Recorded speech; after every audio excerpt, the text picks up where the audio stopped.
Hi friend, welcome to our channel. आज हम पढ़ने जा रहे हैं। पहले हम छोटा सा 1 मिनट में पिछला हमने जो पढ़ा वो रिवाइज करेंगे और उसके बाद जो है आज हम जो पढ़ेंगे वो पढ़ेंगे। ठीक है। तो हमने कल क्या पढ़ा? राइट टू फ्रीडम पढ़ा। उसमें स्वतंत्रता का अधिकार बोलते हैं। इसे संविधान की क्या बोला जाता है? रीढ़ बोला जाता है। ठीक है। अनुच्छेद 19 के तहत इसमें 7 प्रकार की हमें स्वतंत्रता दी गई है।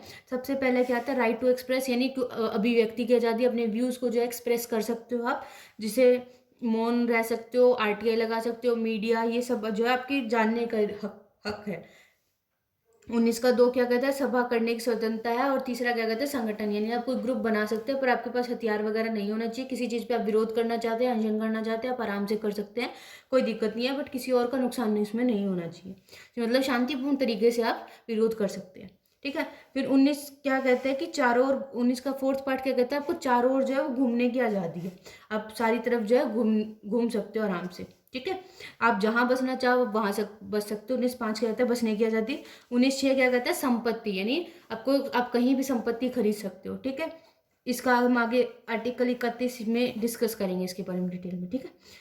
और 19.7 क्या कहते हैं? व्यवसाय, यानी आपका जो जी करे, आप गवर्नमेंट जॉब में जाना चाहो, प्राइवेट जॉब में जाना चाहो, अपना बिजनेस करना चाहो, ठेला लगाना चाहो, जो आपका दिल करे वो आप कर सकते हो। ठीक है। हमारे मूल अधिकार कोई छीन नहीं सकता और कानूनी हक जो है सरकार छीन सकती है।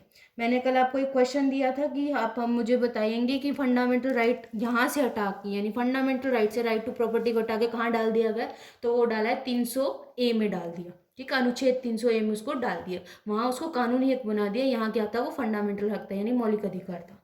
आइए अब देखिए, एक चीज और बतानी है कि जस्ट कई बार क्या होता है, जैसे आपको याद होगा दामिनी वाला एक दिल्ली में बहुत बड़ा, मतलब ट्रेजिडी ही बोल सकते हैं, वो हुई थी। तो उस टाइम क्या था, एक जो शख्स था वो 17.5 साल की उम्र का था। हालांकि उनका अपराध बहुत संगीन था, बट वो 18 साल का इसलिए पूरा नहीं होता, इसलिए उसे वो 6 महीने की वजह से वो जुवेनाइल कोर्ट में गए, मतलब उसमें गया था, इसलिए वो बच गया था। उस टाइम पे इन्होंने, जो जस्टिस वर्मा की कमेटी थी, इनका गठन हुआ और उन्होंने क्या कहा कि अगर बहुत ज्यादा संगीन अपराध करते हैं तो 16 साल के बाद की उम्र को बालिग कहेंगे। ठीक है। उस टाइम क्योंकि वो इतने बुरे अपराध में शामिल था, अगर वो इतना ही शामिल था तो वो बालिग कैसे हो सकता है? ठीक है। तो वो चीज थी कि 16 साल के बाद भी बालिग कहलाएगा। हाँ, कागजी आपको वोटर कार्ड चाहिए, पैन कार्ड चाहिए, उन मामलों में 18 साल उम्र रहेगी, बट अगर कोई संगीन अपराध किया है तो उसमें 16 साल जो है वो बालिग कहलाएगा। ठीक है। फिर आता है, हमने 20 पढ़ा, एक्स पोस्ट ऑफ्टो, जिस पोस्ट फैक्टो, जिस दिन से कानून हुआ है उसी दिन से लागू होगा, मतलब वो, ठीक है, आगे पीछे का लागू नहीं होगा। सेकंड में हमने क्या पढ़ा है? नो डबल जियोपार्डी, यानी एक ही कानून, एक ही अपराध की एक ही सजा मिलेगी, ज्यादा सजा बार बार या दोबारा बार बार उस चीज की सजा नहीं मिलेगी। और तीसरा क्या कहता है? अपने ही खिलाफ जो है वो गवाही नहीं दे सकते। आइए अब पढ़ते हैं अनुच्छेद 21 क्या कहते हैं? प्राण एवं दैहिक स्वतंत्रता। ठीक है। जिसे हम क्या बोलते हैं? लाइफ एंड पर्सनल लिबर्टी, यानी आपसे आपके जीने का अधिकार कोई नहीं छीन सकता। तभी कोई किसी को मर्डर करता है, किसी को जान से मारता है, उसे भी क्या होता है, अगर उन्हें बहुत ज्यादा लोगों को मारा है तो उसे फांसी हो जाती है, या फिर वो देखा जाता है कि संगीन किस तरह का अपराध किया, किस तरीके से मारा गया। ठीक है। तो आपसे जीने का अधिकार कोई नहीं छीन सकता। आपको आत्महत्या के लिए भी कोई प्रेरित नहीं कर सकता। अगर वह करता है तो वह जुर्म के दायरे में आएगा। मतलब जीने का, गवर्नमेंट सॉरी, जो हमारा संविधान है वो हमें जीने का हक दे रहा है और हमें जीना चाहिए, जीना पड़ेगा। ठीक है। तो जीने का अधिकार हमसे कोई नहीं छीन सकता। और जो ये आर्टिकल 20 और 21 है, इसको तो राष्ट्रपति, संसद कोई भी नहीं हटा सकते, कितनी भी इमरजेंसी हो। बाकी हो सकता है हमारे अधिकार छीन ले, हमसे अभिव्यक्ति की आज़ादी छीन ली जाए, हमसे हमारे विचार प्रकट करने की, हमसे बसने की आज़ादी छीन ली जाए, लेकिन 20 और 21 की आज़ादी हमसे कोई भी नहीं छीन सकता। किसी भी कंडीशन में हमसे जीने का अधिकार हमारा नहीं छीना जा सकता। ठीक है।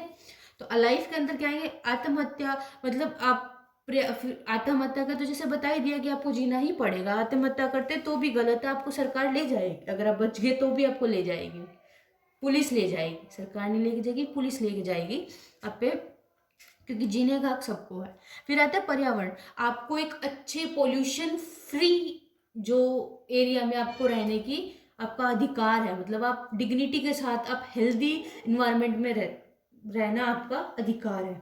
फिर आता है ये हेलमेट सीट बेल्ट, ये क्यों है? क्योंकि ये हमारे जीने का अधिकार है और प्रॉपर तरीके से रहने का अधिकार है, तभी ये राइट टू लाइफ में आता है। फिर पर्सनल लिबर्टी में क्या आता है? कोई अकेला रहना चाहता है, कोई ग्रुप में रहना चाहता है। अगर कोई मुझे कहता है कि मुझे अकेला छोड़ दो, तो उसे छोड़ देना चाहिए, क्योंकि वो उसका हक है, वो उसका अधिकार है। अगर कोई विदेश घूमना चाहता है तो वो भी उसकी लिबर्टी है, उसकी फ्रीडम है वो भी। फिर आया राइट टू प्राइवेसी, 2017 में आया है कि अगर किसी की प्राइवेसी को जो है वो लीक नहीं किया जाएगा, किसी का डाटा नहीं चुरा सकते, किसी की परमिशन के बिना उनकी कोई चीज़ आप नहीं देख सकते। ये क्यों? क्योंकि उसको अपनी प्राइवेसी, आपको निजता का अधिकार है उसको। फिर आया अडल्ट्री। ये भी अडल्ट्री क्या है कि किसी का एक्स्ट्रा मैरिटल अफेयर है, तो उस बेस पे जो है वो क्या कर सकता है, वो डाइवोर्स उस केस में क्या हो जाएगा, लीगल हो जाएगा। ठीक है। और उस केस में उस वुमेन को, उनको जैसे क्या होता है जब सेपरेट होते हैं तो वुमेन को क्या होता है, भत्ता दिया जाता है या एल्यूमिनी जिसे बोलते हैं, ताकि वो अपना बच्चे का या अपना जीवन मतलब कर सके व्यापन उस चीज़ से। हस्बैंड की सैलरी का मिलता है परसेंटेज उस हिसाब से। लेकिन अडल्ट्री में क्या होता है, वो उसका एक्स्ट्रा मैरिटल अफेयर है, वुमेन का है, तो उस केस में अगर हस्बैंड डाइवोर्स करना चाहे तो भी कर सकता है, वुमेन करना चाहे तो भी डाइवोर्स कर सकती है। बट अगर उस केस में वुमेन की गलती है तो उसे किसी तरह का भत्ता नहीं दिया जाएगा, क्योंकि वो उसकी खुद की मर्जी थी। ये हमने पढ़ा 20-21 का। अब हम पढ़ते हैं 21 का अगला पार्ट। 21A क्या कहता है? 21 का क, हिंदी में क बोलते हैं, इंग्लिश में 21A बोलते हैं। ये क्या कहता है, 6 से लेकर 14 वर्ष के बच्चों को निःशुल्क शिक्षा यानी फ्री में इनको एजुकेशन मिलेगी, और एक कंपलसरी एजुकेशन है। ठीक है। ये इसका संशोधन तो 2002 में हो गया था, लेकिन ये लागू हुआ 2009 में, जिसे हम क्या बोलते हैं, right to education and right to compulsory education बोलते हैं इसे। Right to free and compulsory education बोलते हैं कि आपको फ्री में 6 से लेकर 14 तक के बच्चों की जो सरकारी तरफ से जो है वो सरकारी स्कूल में जो है कोई फीस नहीं लगेगी, और कंपलसरी है सभी बच्चों का एनरोल करना। ठीक है। फिर आता है हमारा आर्टिकल 22, जिसे क्या कहते हैं, protection against arrest and detention. तो ये हमारा दो तरीके का होता है, एक होता है दंडात्मक पुनिटिव, एक होता है निषेधात्मक ये निवारक निरोध प्रिवेंटिव डिटेंशन। पुनिटिव में क्या होता है, इसमें सजा मिलेगी। किसी पर्सन ने कोई क्राइम किया है, उस पर्सन के बिहाफ मतलब उस चीज पे उसे सजा मिलेगी। प्रिवेंटिव में क्या होता है, उसने कोई अपराध नहीं किया लेकिन सजा इसमें मिलेगी। ठीक है। बताते हैं क्या क्या है, पहले पढ़ते हैं पुनिटिव को। आज हम पुनिटिव ही कंप्लीट करेंगे, कल हम प्रिवेंटिव शुरू करेंगे। ठीक है, अगली वीडियो में। तो सबसे पहले पढ़ते हैं पुनिटिव, सजा मिलेगी। यानी कि सबसे पहले क्या होगा, आपने कोई, किसी ने भी, नॉट यू, किसी ने भी कोई क्राइम किया, ठीक है, पुलिस को पता चला, वो एक वारंट इशू करेगी उसके खिलाफ। ठीक है। और उसमें ये लिखा होगा कि इस बेस पे इसको अरेस्ट किया जाता है, किस बेस पे अरेस्ट किया जाता है। तो पुनिटिव में आपको ये चीज़ पता लगेगी, सबसे पहले वो आपको वारंट दिखाएंगे कि आपको इस बेस पे अरेस्ट किया जाता है। ठीक है। और दूसरा क्या है, आपको दूसरा केस क्या, आपको वकील दिया जाता है। इस केस में आपको वकील दिया जाता है कि आप अपने वकील, मतलब कि वकील दिया जाता है इन द सेंस, अगर आप अफोर्ड नहीं कर सकते तो आपको गवर्नमेंट देगी, अगर आप अफोर्ड कर सकते हैं, अच्छा वकील अफोर्ड करना चाहते हैं, तो आपको उस चीज़ की भी परमिशन होती है। ठीक है। थर्ड क्या होता है कि मजिस्ट्रेट के आगे 24 घंटों के अंदर पेश करना पड़ता है। मान लो वो अरेस्ट वारंट दिखा के वो अरेस्ट कर लाए, उन्होंने पुलिस स्टेशन में रख दिया। अब ऐसा नहीं है कि वो उसको 5 दिन तक 6 दिन तक वो उसी में रखेंगे, नहीं, उन्हें 24 घंटों के अंदर अंदर जो मजिस्ट्रेट होता है उसके सामने पेश करना पड़ता है कि इस वारंट के आधार पे हम इसको यहाँ पकड़ के लेके आए थे, अब आप इसकी आगे की कार्रवाई शुरू कीजिए। ठीक है। इन 24 घंटों में जर्नी टाइम, छुट्टी ये काउंट नहीं होती।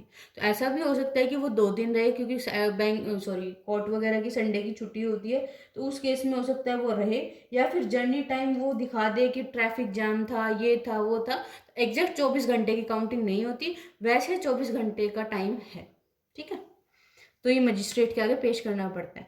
हाँ, अगर मान लो कोई मजिस्ट्रेट, कई बार होता है कि गलतफहमी से उठा लाए जाते हैं या फिर उसके पक्ष में सबूत मिल जाते हैं, मतलब वो गिल्टी नहीं होता उस चीज़ का, तो अगर मजिस्ट्रेट कोई सजा नहीं सुनाता तो 24 घंटे पूरे होने के बाद उसे छोड़ दिया जाएगा। ये 24 घंटे के अंदर अंदर करेंगे, वो 24 घंटे जैसे कंप्लीट होंगे वो उसके बाद छोड़ देंगे मजिस्ट्रेट के आगे पेश करना। अगर वो गुनहगार है तो उसे सजा मिल ही जाएगी, उसको डायरेक्ट जेल हो ही जाएगी। अगर वो नहीं है तो उसे आराम से छोड़ दिया जाएगा।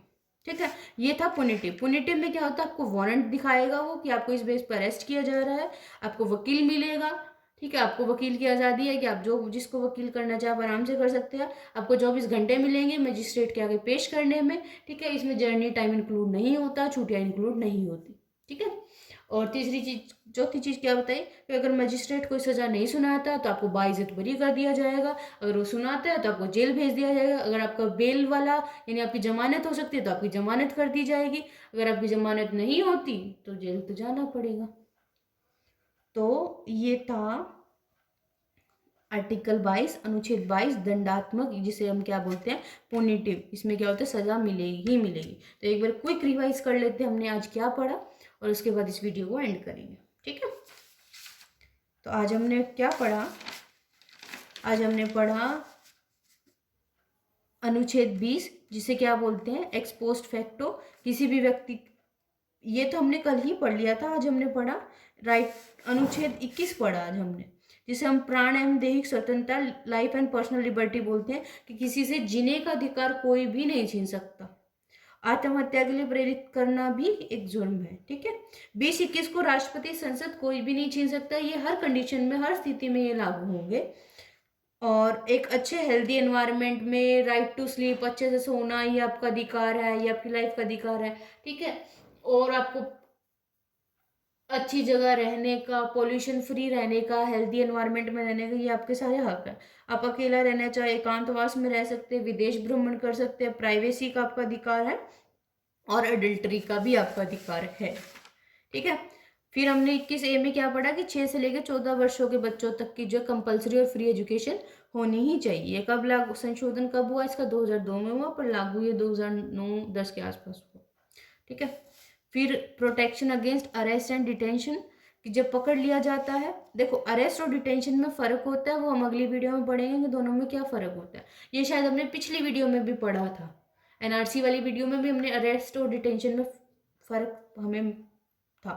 पुनिटी यानी जहाँ पे दंड मिले, सजा मिले, तो इसमें क्या होगा, वारंट आपको दिखाया जाएगा कि आपको इस बेस पर अरेस्ट किया जा रहा है, फिर आपको वकील दिया जाएगा, उसके बाद आपको मजिस्ट्रेट के आगे 24 घंटों के अंदर अंदर पेश कर देंगे वो। ठीक है, आपका जर्नी टाइम निकाल के।